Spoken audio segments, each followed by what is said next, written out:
It's very nice of you to say nice things about me, Dan, but I think I need to start off with something of a confession, actually.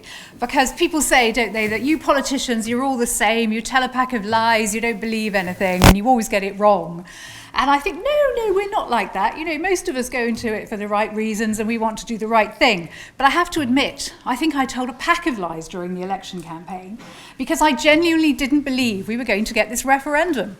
I thought it was all a bit of a fudge. I thought it was a great campaigning tool that David Cameron was using, but I didn't really think he'd be called to deliver on it. And to be fair to me, I think some members of the Conservative Party didn't think he'd be called on to deliver it either. I don't think anyone really expected him to have the big majority he got, so I probably told a few porkies. However, I'm very glad that it turned out as it did and that we have got the referendum coming now, because it is, as Kate said, it really is a once-in-a-lifetime opportunity, or certainly a first-in-a-lifetime opportunity for, I guess, most of us in this room, and certainly for me.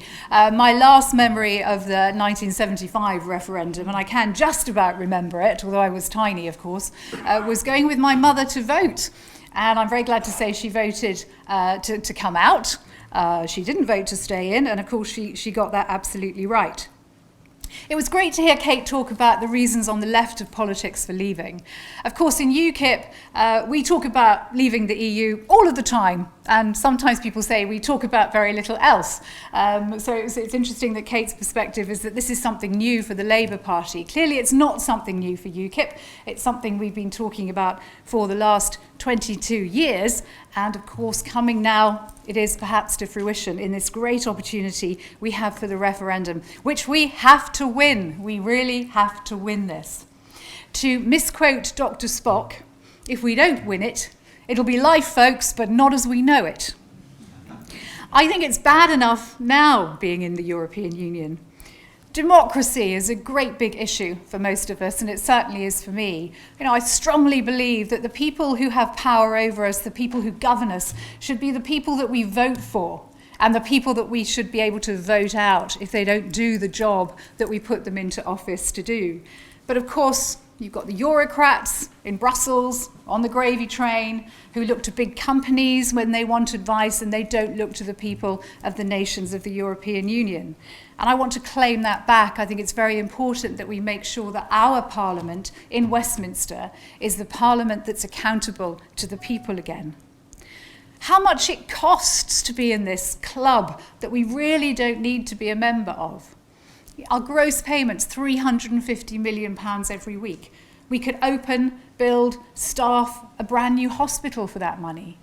Or net £10 billion last year, the cost of the entire GP services in Britain. And how's that money spent? Wasted.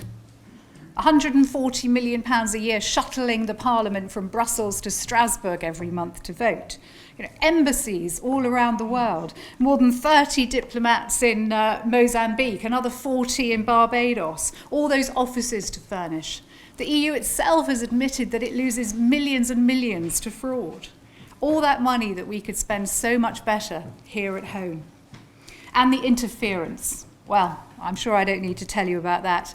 Interfering in everything from whether or not we can have VAT on tampons, to telling recreational fishermen they can only catch one sea bass a day, to try and preserve stocks, irrespective of the other damaging EU policies that are absolutely destroying our precious seas.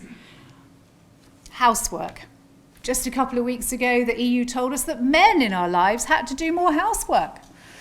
Well, I said, there isn't a man in my life, and I said, I've asked Godfrey Bloom to come and clean behind my fridge, but he just won't do it. But it's about the very future of this country. I think if we stay in, eventually, I think we may very well just be the United Kingdom in name only, and we'll just be a regional part of a United States of Europe. How many of our values will we lose? We'll lose complete, perhaps, power to control our borders.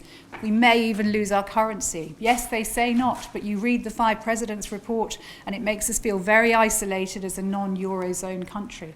And eventually, I think, perhaps, if we lose this referendum, it will be full steam ahead to full political and monetary union. And any British Prime Minister who tries to say otherwise they'll turn around and say, well, I'm sorry, Mr. Prime Minister, Your people voted to stay in. You don't have a mandate to argue against us any longer. So we have to win. Not just because we have to escape from the grip of the European Union, but because life could be so much better out. We could have our democracy back.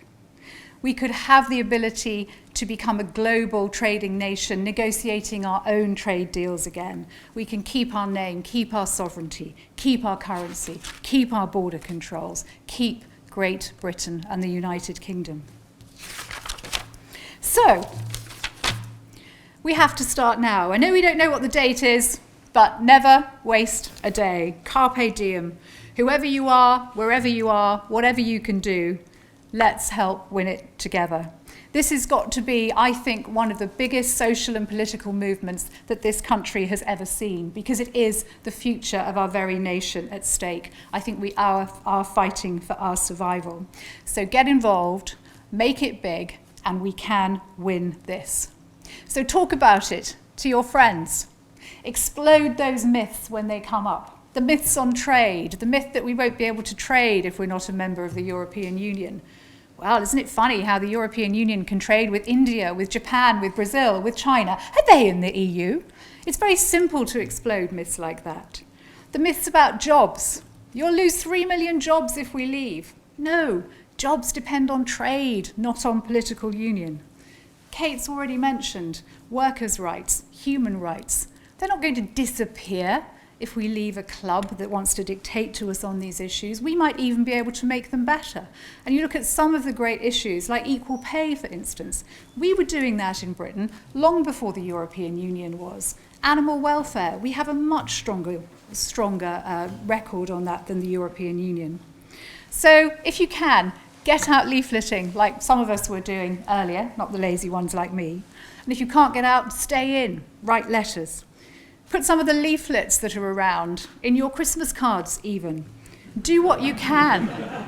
Okay, I realize you could go too far, but it's just an idea. We must do what we can, and we must, absolutely must, try and win this referendum. We all love our country. I know we all love Europe. We hate the EU, and that's what we want to leave, and only that. You didn't frankly have the balls to put country before party.